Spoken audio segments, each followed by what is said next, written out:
আসসালামু আলাইকুম, সবাইকে ঈদ উল ফিতরের শুভেচ্ছা। স্বাগত জানাচ্ছি আরটিভির দুপুরের সংবাদে। আপনাদের সঙ্গে আছি আমি সিনথিয়া রহমান।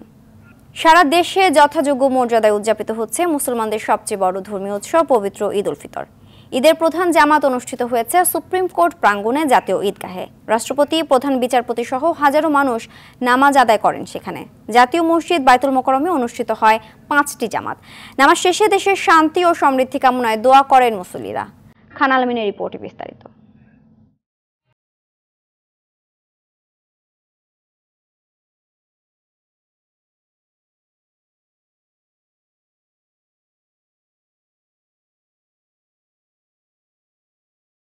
ঈদটা শুধু খুশির নয়, স্বস্তিও বয়ে এনেছে দেশের মানুষের জন্য। 20 দিনের তীব্র দাবদাহের পর ঈদের আগের দিন বৃষ্টির শীতল হাওয়া শান্তির পরশ বয়ে আনে। ঈদের সকালটাও ছিল মনোরম, উপরে নীল আকাশ আর নিচে হিমেল হাওয়ায় ভরপুর। হাজার হাজার ধর্মপ্রাণ মুসলমান নির্ধারিত সময়ের আগেই দলে দলে জাতীয় ঈদগাহে ছুটে যান। শৃঙ্খলা রক্ষায় সারিবদ্ধভাবে প্রবেশ করেন ঈদগাহ ময়দানে। আবাল বৃদ্ধ এসেছেন নতুন জামা কাপড় পরে, সবার চোখে মুখে ঈদের আনন্দ। সকালে চুল করেছি, সকালে খাইছি, জামা পরেছি, তারপরে আসছি। সবাই একসাথে নামাজ পড়তে পারবো, ফ্যামিলি সবাইকে নিয়ে আনন্দ লাগতেছে। আমাদের একটা আমোদ ফুর্তি লাগে, আমরা মুসলমান সবাই ভাই ভাই। সকাল 8:30টায় জামাত অনুষ্ঠিত হয়। রাষ্ট্রপতি আব্দুল হামিদ, প্রধান বিচারপতি, মন্ত্রিপরিষদ সদস্য, সংসদ সদস্য, বিভিন্ন মুসলিম দেশের কূটনীতিক সহ সর্বস্তরের হাজারো মানুষ নামাজ আদায় করেন। ইমামতি করেন জাতীয় মসজিদ বাইতুল মোকাররমের খতিব মাওলানা মুফতি রুহুল আমিন। নামাজ শেষে খুতবা শোনেন মুসল্লিরা। মোনাজাতে দেশের শান্তি সমৃদ্ধি কামনায় দোয়া করা হয়। ঈদ উল ফিতর সকলের মঙ্গল এবং সুখ শান্তি ফিরে আসুক। যারা দেশ পরিচালনা করতেছে তাদেরকে আল্লাহ হায়াত দারাজ করুক এবং তারা যারা সুষ্ঠুভাবে দেশ পরিচালনা করতে পারে। পরে একে অপরের সাথে ঈদের আনন্দ ভাগাভাগি করে নেন সবাই। করোনার কারণে গত 3টি বছর নানা সীমাবদ্ধতার মধ্য দিয়ে উদযাপিত হয়েছে ঈদ। এবার সব কেটে গেছে। ঈদ ফিরে পেয়েছে তার চিরচেনা রূপ। হাতে হাত রেখে কাঁধে কাঁধ মিলিয়ে লাখো মুসল্লি জড়ো হয়েছে ঈদগাহ ময়দানে। কায় মনোবাক্যে প্রার্থনা করেছে সকল অমঙ্গল কেটে যাক, সুখ সমৃদ্ধি আর শান্তিতে ভরে উঠুক সবার জীবন। এদিকে জাতীয় মসজিদ বাইতুল মোকাররমে পবিত্র ঈদ উল ফিতরের প্রথম জামাত অনুষ্ঠিত হয় সকাল 7টায়। বেলা 11:15 পর্যন্ত এখানে মোট 5 দফায় ঈদের নামাজ অনুষ্ঠিত হয়। খান আলামিন, আরটিভি, ঢাকা। সারা দেশে ব্যাপক উৎসাহ, উদ্দীপনা ও আনন্দঘন পরিবেশে উদযাপিত হচ্ছে পবিত্র ঈদ উল ফিতর। সকাল থেকেই বিভিন্ন মসজিদ ও ঈদগাহে জামাতে অংশ নেন ধর্মপ্রাণ মুসল্লিরা। নামাজ শেষে দেশ ও জাতির সমৃদ্ধি কামনায় মোনাজাত করা হয়। মুসল্লিদের শান্তিপূর্ণ নামাজ আদায় নিরাপত্তায় কাজ করে আইন শৃঙ্খলা বাহিনী। প্রতিনিধিদের পাঠানো তথ্যচিত্রে বিস্তারিত জানাচ্ছেন মৌসুমী রহমান। ধর্মীয় ভাবগাম্ভীর্যের মধ্য দিয়ে সারা দেশে উদযাপিত হচ্ছে পবিত্র ঈদ উল ফিতর। সকাল থেকেই ঈদের নামাজ আর কোলাকুলিতে মুখর হয়ে ওঠে চারিদিক। কিশোরগঞ্জ ঐতিহাসিক শোলাকিয়ায় ঈদ উল ফিতরের জামাত জনসমুদ্রে পরিণত হয়। এবারও দেশ বিদেশের 5 লাখেরও বেশি মানুষ এই ময়দানে একসঙ্গে নামাজ আদায় করেন। জামাতে ইমামতি করেন বাংলাদেশ ইসলাহুল মুসলিমিন পরিষদের চেয়ারম্যান মাওলানা ফরিদ উদ্দিন মাসুদ। এটা বাংলাদেশের মধ্যে শ্রেষ্ঠ মাঠ। সেই মাঠের মতো এই আশপাশে এলাকার মধ্যে আর কোনো মাঠ নাই। আমরা এই জন্য প্রতি বছরে এই মাঠে নামাজ পড়ি। এখানে আল্লাহর ওলি আল্লাহ কেউ একজন না থাকবে, তার উসিলায় হয়তো আমরা মাপ পেয়ে যাই। ঢাকা থেকে ভাই আসছি, ঢাকা থেকে আইসা যা দেখলাম, যে যা শুনছি তার থেকে আরো বেশি বেশি এখানে আল্লাহর নিয়ামত মানুষ আসতেছে লাইন ধরে। এদিকে 6 লাখ মুসল্লির সমাগমে দেশের সবচেয়ে বড় ঈদগাহ মাঠ দিনাজপুরের গোড়ে শহীদ বড় ময়দানে ঈদের জামাত অনুষ্ঠিত হয়েছে। নামাজের ইমামতি করেন মাওলানা শামসুল হক কাশিমি। লক্ষ লোকের এখানে সমাবেশে একত্র আমরা নামাজ পড়তে আয়দা করতে পারলাম। এই জন্য আল্লাহর কাছে, মহান আল্লাহ পাকের কাছে শুকরিয়া আদা। বড় জামাতে নামাজ পড়তে পারে আমি অনেক আনন্দিত। চট্টগ্রামে ঈদ উল ফিতরের প্রধান জামাত অনুষ্ঠিত হয়েছে জমিয়তুল ফালাহ ঈদগাহ ময়দানে। এখানে বেশ কজন রাজনৈতিক নেতা অংশ নেন। অন্যদিকে বাগেরহাটে ঈদের প্রধান জামাত বিশ্ব ঐতিহ্য ঐতিহাসিক ৬০ গম্বুজ মসজিদে অনুষ্ঠিত হয়েছে। এছাড়া গাজীপুর, ময়মনসিংহ, ফরিদপুর, সিলেট, ঠাকুরগাঁও, ভোলা, রংপুর, পাবনা, চুয়াডাঙ্গা, ঝালকাঠি, নড়াইল, বাগেরহাট, শরীয়তপুর সহ বিভিন্ন জেলায় ঈদ জামাতে অংশ নেয় ধর্মপ্রাণ মুসল্লিরা। নামাজ শেষে দেশ ও জাতির শান্তি ও সমৃদ্ধ কামনায় বিশেষ মোনাজাত করা হয়। মৌসুমী রহমান, RTV। মানব সেবার ব্রত নিয়ে সমাজের দরিদ্র মানুষের মুখে হাসি ফোটাতে সবার প্রতি আহ্বান জানালেন রাষ্ট্রপতি মোহাম্মদ আব্দুল হামিদ। তিনি বলেন, ধনী দরিদ্র নির্বিশেষে ঈদের আনন্দ ভাগাভাগি করে নিতে হবে। 10 বছর দায়িত্ব পালনের পর শেষবারের মতো বঙ্গভবনে ঈদ শুভেচ্ছা বিনিময় করে দেশবাসীর উদ্দেশ্যে রাষ্ট্রপতি এসব কথা বলেন।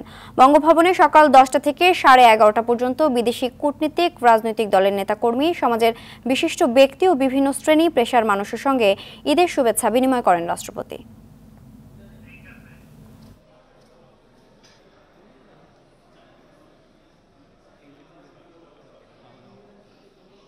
আমি দেশবাসীকে ধনী দরিদ্র নির্বিশেষে ঈদের আনন্দ সকলের সঙ্গে ভাগাভাগি করে উপভোগের আহ্বান জানাচ্ছি। ইসলামের মহান শিক্ষাকে ধারণ করে মানব সেবায় নিজেদের নিয়োজিত করতে হবে। সরকার দেশের প্রতিটা নাগরিকের মুখে হাসি ফোটাতে চিরন্তন প্রয়াস চালিয়ে যাচ্ছে। স্বাধীনতা বিরোধী চক্র ও দুর্নীতিবাজরা ক্ষমতা এলে দেশ তছনছ করে দেবে, ব্যাহত হবে উন্নয়ন, এমন মন্তব্য করলেন প্রধানমন্ত্রী শেখ হাসিনা। উন্নয়নশীল দেশের মর্যাদা ধরে রেখে সামনে এগিয়ে যেতে সবাইকে সজাগ থাকার আহ্বান জানান তিনি। মায়ের মমতা নিয়ে দেশের মানুষের সেবা করার কথা তুলে ধরে প্রধানমন্ত্রী বলেন, গ্রামে ঈদ করাটা অত্যন্ত আনন্দের। রমজানে সাধারণ মানুষের পাশে দাঁড়ানোয় দলীয় নেতাকর্মীদের ধন্যবাদ জানিয়েছেন প্রধানমন্ত্রী। রুহুল আমিন তুহিন জানাচ্ছেন বিস্তারিত। প্রতি বছর যে দিনটির অপেক্ষায় থাকে সাধারণ মানুষ, করোনার প্রকোপ কাটিয়ে 3 বছর পর আবারও তেমন দিনে সাধারণ মানুষের পদচারণায় মুখরিত গণভবন চত্বর। সকাল 10:30টায় আয়োজনে এসে গণভবনে আসা সর্বস্তরের মানুষের সঙ্গে ঈদ শুভেচ্ছা বিনিময় করেন বঙ্গবন্ধু কন্যা শেখ হাসিনা। মহামারী কিংবা যুদ্ধ পরিস্থিতিতেও দারিদ্র্যের হার কমেছে, অর্থনীতি সচল আছে। এই অগ্রযাত্রার ধারাবাহিকতা রক্ষার আহ্বান জানিয়ে প্রধানমন্ত্রী বলেন, বাংলাদেশে যেন আর কোনোদিন দুঃশাসন ফিরে না আসে। যারা এই ধরনের জীবন্ত মানুষ পুড়িয়ে মারতে পারে, তারা পারে না এরকম কোনো দুষ্কর্ম নাই, যারা তা পারে না। কাজে এদের ব্যাপারে সকলকে সজাগ থাকতে হবে এবং এরা কারা আপনারা তা ভালো করেই জানেন। আর বাংলাদেশে যেন ওই রকম দুঃশাসন আর না আসে। যোগাযোগ ব্যবস্থার উন্নতি হওয়ায় সবাই স্বাচ্ছন্দ্যে ঈদ করতে গ্রামে যেতে পেরেছে উল্লেখ করে প্রধানমন্ত্রী উন্নয়নের ধারা অব্যাহত রাখার তাগিদ দেন। আগামীতেও নির্বাচন হবে, আমি জানি জনগণের কাছে এটাই আমাদের কামনা থাকবে যে উন্নয়নের যে ধারাটা আমরা সূচিত করেছি, এই উন্নয়নশীল দেশ হিসেবে যেন আমরা প্রতিষ্ঠা করে দিয়ে যেতে পারি বাংলাদেশকে। বা যুদ্ধ অপরাধী বা খুনি, ওই গ্রেনেড হামলাকারী, দুর্নীতিবাজ এরা যদি ক্ষমতায় আসে তো এই দেশটাকে আবার ধ্বংস করে দেবে, তছনছ করে দেবে, সকল অগ্রযাত্রা নষ্ট করে দেবে। পরে প্রধানমন্ত্রী গণভবনে প্রধান বিচারপতি, 3 বাহিনী প্রধান সহ বিশিষ্ট জনদের সাথে শুভেচ্ছা বিনিময় করেন। ধন্যবাদ জানাই আমাদের দলের নেতা কর্মী, আমাদের সহযোগী সংগঠনের নেতা কর্মী। রুহুল আমিন তুহিন, RTV, ঢাকা।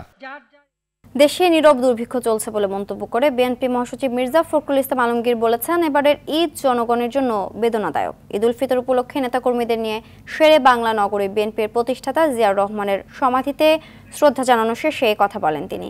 গণমাধ্যমকে ব্যবহার করে দেশ ভালো চলছে বলে সরকার মিথ্যা প্রচার চালাচ্ছে বলেও অভিযোগ করেন ফখরুল। সরকারের পদত্যাগের মধ্য দিয়ে জনগণ তাদের অধিকার ফিরিয়ে আনবে বলেও মন্তব্য করেন বিএনপি মহাসচিব। এদিকে সন্ধ্যায় দলীয় চেয়ারপারসন বেগম খালেদা জিয়ার সাথে শুভেচ্ছা বিনিময় করতে তার বাসভবনে যাওয়ার কথা রয়েছে দলের সিনিয়র নেতাদের।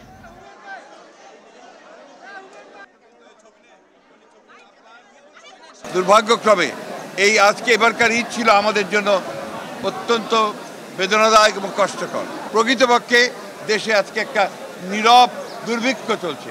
প্রকৃতপক্ষে দেশে একটা অর্থনৈতিক চরম একটা দুঃসময় একটা শুরু হয়েছে এবং সংকট সৃষ্টি হয়েছে। ঈদের ছুটিতে বদলে গেছে চিরচেনা যানজটের শহর রাজধানী ঢাকার চিত্র। নেই যানবাহনের জট, হর্ন এবং মানুষের হৈহুল্লোড়, সব ছাপিয়ে শুনশান নীরবতা। ফাঁকা ঢাকায় অল্প সংখ্যক গণপরিবহন ও ব্যক্তিগত গাড়ি চলছে। এদিকে প্রিয়জনের সঙ্গে ঈদ করতে আজও নারীর টানে রাজধানী ছাড়ছে মানুষ। বাস, লঞ্চ ও ট্রেনের যাত্রাপথে মানুষের সমাগম রয়েছে। রিপোর্ট করেছেন জাহিদ রহমান। রাজধানীর প্রধান সড়ক যানজটে থমকে থাকা ঢাকা এখন ফাঁকা।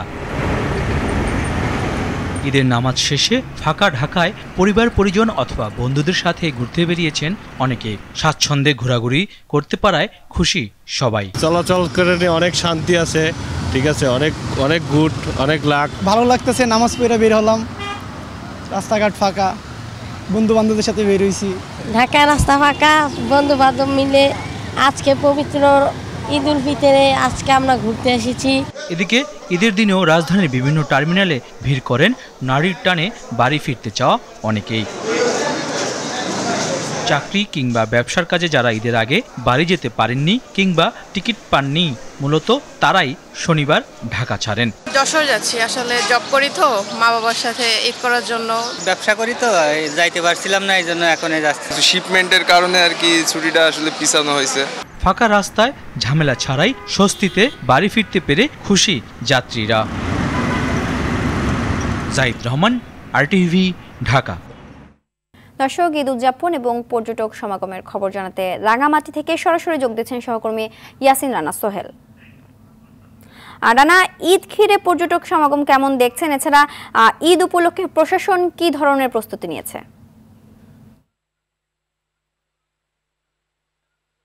সিনথিয়া, পার্বত্য জেলায় কোনো সামাজিক এবং ধর্মীয় উৎসব মানেই হচ্ছে পাহাড়ে বসবাসরত বিভিন্ন জাতিগোষ্ঠী এবং সম্প্রদায়ের মিলন উৎসব। আজ পবিত্র ঈদ উল ফিতরকেও কেন্দ্র করে পার্বত্য রাঙ্গামাটিতে বসবাসরত বিভিন্ন জাতিগোষ্ঠী মেতেছে সেই ঈদের আনন্দ উৎসবে। ঈদের জামাত শেষ হওয়ার সাথে সাথে তারা ঘুরে বেড়াচ্ছেন এই পাড়া থেকে ও পাড়া। কেউ কেউ ঘুরে বেড়াচ্ছেন রাঙ্গামাটির বিভিন্ন পর্যটন স্পটে। পর্যটন ব্যবসায়ীরা জানিয়েছেন ঈদের ছুটিকে কেন্দ্র করে ইতিমধ্যে তাদের হোটেল মোটেলগুলো আগাম বুকিং হয়ে গিয়েছে এবং পর্যটকদের ভ্রমণকে নির্বিঘ্ন করার জন্য প্রশাসনের পক্ষ থেকেও নেওয়া হয়েছে বাড়তি নিরাপত্তা ব্যবস্থা। পর্যটন ব্যবসায়ীরা জানিয়েছেন পর্যটকরা যাতে নির্বিঘ্নে তাদের পরিবার পরিজন নিয়ে রাঙ্গামাটিতে ভ্রমণ করতে পারে সেজন্য তারা ইতিমধ্যে সকল প্রস্তুতি সম্পন্ন করেছেন। কথা বলেছিলাম পর্যটন কর্পোরেশনের ব্যবস্থাপক সৃজন বিকাশ বড়ুয়ার সাথে। তিনি জানিয়েছেন প্রত্যেকটা সরকারি ছুটিতেই রাঙ্গামাটিতে পর্যটকের আনাগোনা বাড়ে, সেই হিসেবে তাদের পক্ষ থেকেও পর্যটকদের ভ্রমণকে নির্বিঘ্ন করার জন্য, আনন্দদায়ক করার জন্য তাদের সর্বাত্মক প্রস্তুতি থাকে। আইনশৃঙ্খলা বাহিনীর পক্ষ থেকে জানানো হয়েছে পর্যটকদের ভ্রমণ যাতে নিরাপদ এবং নির্বিঘ্ন করা যায় সেজন্য তারা প্রশাসনের পক্ষ থেকে সকল ধরনের প্রস্তুতি নিয়ে রেখেছে। সিনথিয়া, ধন্যবাদ। রাঙামাটি থেকে জানাচ্ছিলেন ইয়াসিন রানা সোহেল। ঈদ উৎসবের অন্যতম অনুষঙ্গ নতুন সিনেমা। ঈদ মানেই দেশ জুড়ে একাধিক সিনেমার মুক্তি। এবারের ঈদেও ব্যতিক্রম হচ্ছে না তার। মুক্তি পাচ্ছে বেশ কয়েকটি ছবি। এই ছবিগুলোর মধ্যে দর্শকদের আগ্রহে শীর্ষে আছে শাকিব খান, শবনম বুবলি অভিনীত, বেঙ্গল মাল্টিমিডিয়া প্রযোজিত লিডার আমি বাংলাদেশ। আজ মুক্তির পরপরই ছবিটি দেখতে প্রেক্ষাগৃহে ঢল নেমেছে সিনেমা প্রেমীদের। বিস্তারিত জানাচ্ছেন মাহফুজুর রহমান।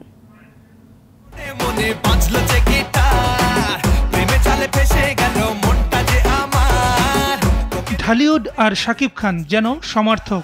2 যুগ ধরে দাপটের সঙ্গে রূপালী পর্দায় অভিনয় করছেন কিং খান। প্রতি ঈদে একাধিক ছবি নিয়ে দর্শকদের সামনে হাজির হন এই সুপারস্টার। বক্স অফিসে ঢেউ তোলে সেসব ছবি, পায় বিপুল বাণিজ্যিক সাফল্য।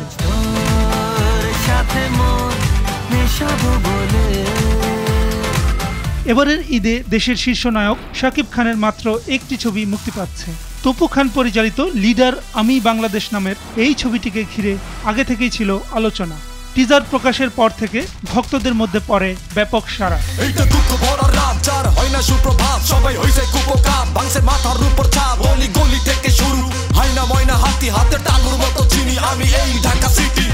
আজ দেশ জুড়ে 100 সিনেমা হলে মুক্তি পেয়েছে লিডার আমি বাংলাদেশ। শাকিব বুবলি জুটির এই ছবিটি মুক্তির সঙ্গে সঙ্গেই দর্শকদের ভালোবাসায় ধন্য হয়েছে।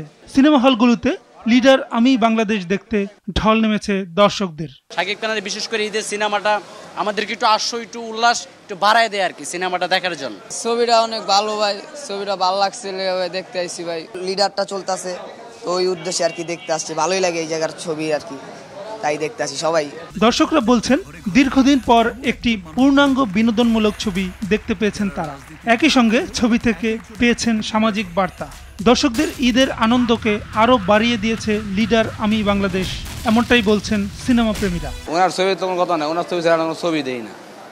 পোলার হলো 40 জন, আরো আইদার কয়জন। সারা বাংলাদেশের সব জায়গায় হলে এই ছবিটা এখন বর্তমানে চলতেছে। লিডার আমি বাংলাদেশ, আশা করি ভালো হবে। অনেকদিন ধরেই মন্দা বাংলা সিনেমার বাজার। সংশ্লিষ্টরা বলছেন লিডার আমি বাংলাদেশের মধ্য দিয়ে খরা কাটবে ঢালিউডের, দেখা মিলবে কাঙ্ক্ষিত সুপারহিট ছবি। সুরমা সুরমা দিনে তোমার সঙ্গে নিয়ে চলো যাব দূরে হারিয়ে। মাহফুজুর রহমান, RTV। দীর্ঘদিন পর হলমুখী হয়েছেন দর্শকরা। এই বিষয়ে বিস্তারিত জানাতে রাজধানীর মধুমিতা সিনেমা হল থেকে সরাসরি যুক্ত হচ্ছেন সহকর্মী এয়ার বাদল। বাদল, লিডার আমি বাংলাদেশ সিনেমাটি কতটা সাড়া ফেলেছে, দর্শকরা কি বলছেন? সিনথিয়া, ব্যাপক সাড়া ফেলেছে। আমি সকাল 11টায় এসেছি, তখন দেখেছি প্রথম শো দেখার জন্য এখানে উপচে পড়া ভিড় ছিল। 12টায় সিনেমা শুরু হয়েছে। সেই থেকে যারা এসেছেন শুধু ঢাকা না, ঢাকার বাইরে থেকেও এসেছেন এবং প্রচুর জনসমাগম ছিল। তারা 11টার পরে গেট খুলে দেওয়ার পর টিকিট কেটে হলে প্রবেশ করেছেন এবং সিনেমা দেখছেন। কিছুক্ষণ আগেই বিরতি হয়েছে। এখন দ্বিতীয় যে শো, 3টার শো, সেই শো দেখার জন্য এই যে বাইরে যে দর্শকরা রয়েছেন তারা অপেক্ষা করছেন। একজন দর্শকের সাথে কথা বলবো। আপনি কোথা থেকে এসেছেন এবং এই সিনেমা সম্পর্কে কি জেনে এসেছেন, আগ্রহ কেন? বরাবরই আমি কুমিল্লা দাউদকান্দি থেকে আসছি। আমরা বরাবরই শাকিব খানের সিনেমা দেখে থাকি। তো লিডার আমি বাংলাদেশের কথা আছে গানটা শোনার পর আমার খুব আগ্রহ জাগলো যে ছবিটা দেখতেই হবে। আর তাছাড়া ঈদ কখন হবে অপেক্ষা করতেছিলাম যে ছবিটা কখন দেখব। হ্যাঁ, তো আমরা সর্বোপরি আমরা লিডারের সৈনিক। আমরা লিডার আমি বাংলাদেশ দেখার জন্য আসছি। আশা করছি এই সিনেমাটা ব্লকবাস্টার হবে। তবে RTV বেঙ্গল মিডিয়াকে আমাদের পক্ষ থেকে ধন্যবাদ এত সুন্দর একটি সিনেমা উপহার দেওয়ার জন্য। আশা করছি এই সিনেমাটা ব্লকবাস্টার হবে। ধন্যবাদ আপনাকে। শুনছিলেন সিনথিয়া, একজন দর্শকের মন্তব্য। এবং এই যে দুটি গান ভাইরাল হয়েছে তার মধ্যে কথা আছে এটি আসলে ব্যাপক সাড়া ফেলেছে। দর্শকরা সেই জন্য এই ঈদের আনন্দের সাথে এই সিনেমার আনন্দ ভাগ করে নিতে সবাই ছুটে এসেছেন হলে হলে। যেহেতু সারা দেশে 61টি সিনেমা হলে এই ছবিটি একসাথে মুক্তি পেয়েছে, সেই জন্যই আসলে ঈদের আনন্দ সবার কাছেই বেড়ে গেছে এই সিনেমার মাধ্যমে। তো এই ছিল আমার কাছে মধুমিতা সিনেমা হল থেকে সর্বশেষ খবর। পরের সংবাদে আরও বিস্তারিত জানিয়ে দেব। সিনথিয়া, ধন্যবাদ। দর্শক, মধুমিতা সিনেমা হল থেকে জানাচ্ছিলেন এয়ার বাদল। সুনামগঞ্জে এবার বোরো ধানের বাম্পার ফলন হয়েছে। এরই মধ্যে পাকা ধান কাটতে শুরু করেছেন কৃষকরা, কিন্তু হঠাৎ ভারী বৃষ্টি উজানের ঢল নামার পূর্বাভাসে আতঙ্কে হাওড়ের কৃষকরা। এদিকে দ্রুত ধান কাটার মেশিন হাতে পেয়ে খুশি নেত্রকোনার কৃষকরা। কাল বৈশাখী ও পাহাড়ি ঢল নামার আগেই ধান ঘরে তুলতে পারায় অনেকটাই চিন্তামুক্ত তারা। প্রতিনিধিদের তথ্যচিত্রে দাউদ হাসানের রিপোর্ট। চলতি মৌসুমে সুনামগঞ্জের হাওড়ে বোরো আবাদ করেন অন্তত 10 লাখ কৃষক। ভালো ফলন হওয়ায় খুশি কৃষকেরা। বৈশাখের প্রথম থেকে ক্ষেতের সোনালী ফসল ঘরে তুলতে ব্যস্ত সময় পার করছেন তারা। তবে সব ধান পাকার আগেই ঝড়, শিলাবৃষ্টি আর নদীর পানি বাড়ায় ভয় বেড়েছে কৃষকের মনেও। পাশাপাশি উজান থেকে ঢল নামার পূর্বাভাসে পাকা ধান ঘরে তুলতে পারবেন কিনা সে শঙ্কাও ভর করেছে তাদের মনে। ধান খাসা রয়েছে, যদি মেঘ বৃষ্টি হয়, পানি হয়, আমরা সমস্যা হইব। বৃষ্টির সমস্যাটা হইলে ধান খাটন যায় না, পানি ফেক কাদা। 2-3 দিন পরে যে বৃষ্টি হওয়ার আশঙ্কা আছে, বৃষ্টিতে হাওর ডুবে গেলে পরে কৃষকের অনেক ক্ষতি হয়ে যাবে। আগাম বন্যার ঝুঁকি থাকায় পাকা ধান কাটতে মাইকিং করে সতর্কতা করা সহ কৃষকদের সব রকম সহযোগিতার কথা জানালেন জেলা প্রশাসক। একটু দেরি করে কাটাচ্ছে, আমরা যদি আগেই সেটা পরিপক্ক হয়, সেটা যদি কেটে ঘরে তুলতে পারি তাহলে আমাদেরও লাভবান হবে আমরা স্বস্তি থাকতে পারবো, কৃষকও স্বস্তি থাকতে পারবে। এদিকে ফসল দ্রুত ঘরে তুলতে 1000-এরও বেশি কম্বাইন্ড হারভেস্টার ও রিপার মেশিন ব্যবহার করায় অনেকটাই স্বস্তিতে আছেন নেত্রকোনার হাওড়পাড়ের কৃষকরা।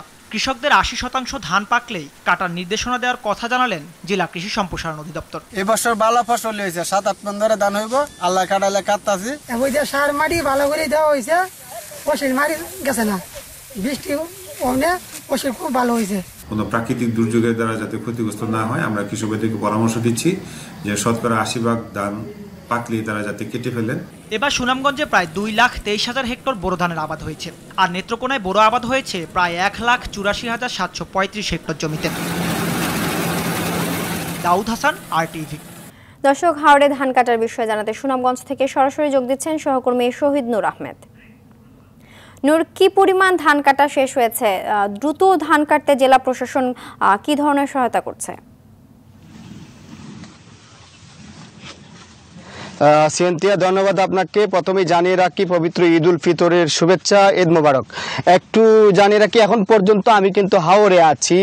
আজ যদিও ঈদ উল ফিতর অর্থাৎ ঈদের দিন, তারপরেও কিন্তু কৃষকরা ধান কাটছেন। আপনি দেখতে পাচ্ছেন পেছনে কৃষকরা ধান কাটছেন, এবং এইখানে আসলে সচরাচর অন্যান্য যে ঈদের আমেজ সেটি কিন্তু এখানে ধান কাটার মধ্য দিয়েই কৃষকরা উদযাপন করছেন। একটু জানিয়ে রাখি, কৃষি বিভাগের পক্ষ থেকে আমাকে যেমনটা জানানো হয়েছে, এখন পর্যন্ত সুনামগঞ্জে 1,15,000 হেক্টর জমিতে ধান কর্তন হয়েছে।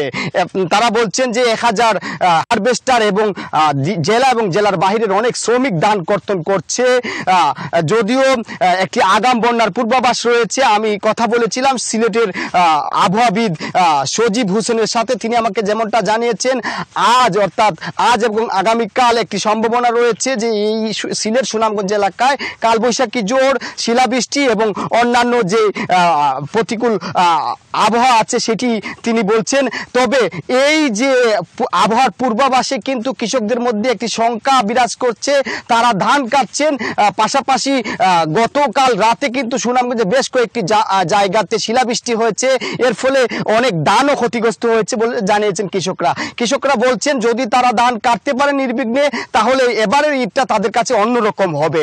আমি কথা বলেছিলাম সুনামগঞ্জের জেলা প্রশাসক দিদার আলম মাকসুদ চৌধুরীর সাথে, তিনি আমাকে যেমনটা জানিয়েছেন যে কৃষকের ধান সময় মতো যারা তুলতে পারে তারা কিন্তু আসলে যে বিভিন্ন উপজেলাতে মাইকিং করছেন, এর মাইকিং এর মাধ্যমে তারা জানান দিচ্ছেন যে যাতে প্রতিকূল আবহাওয়া অর্থাৎ যে বিরূপ আবহাওয়া আছে সামনে, সে আবহাওয়ার আগে যাতে কৃষকরা ধান কাটতে পারেন। আরেকটু জানিয়ে রাখি, এখন পর্যন্ত সুনামগঞ্জের যে ধান সার্বিক অগ্রগতি বলা হচ্ছে 51% ধান কাটা হয়ে গেছে, উৎপাদন হচ্ছে 2,23,000 মেট্রিক টন, 2,23,000 হেক্টর জমিতে চাষ হয়েছে। তো এই ছিল সুনামগঞ্জের এই ধান কাটার সর্বশেষ খবরাখবর। সিনথিয়া, ধন্যবাদ। সুনামগঞ্জ থেকে জানাচ্ছিলেন শহীদ নূর আহমেদ। দুপুরের সংবাদ এ পর্যন্তই। সবশেষ সংবাদ জানতে যে কোনো মোবাইল ফোন থেকে 24141 নম্বরে ডায়াল করুন। জেলা সংবাদ বিকেল 4:45টায় দেখার আমন্ত্রণ রইল। ধন্যবাদ সবাইকে।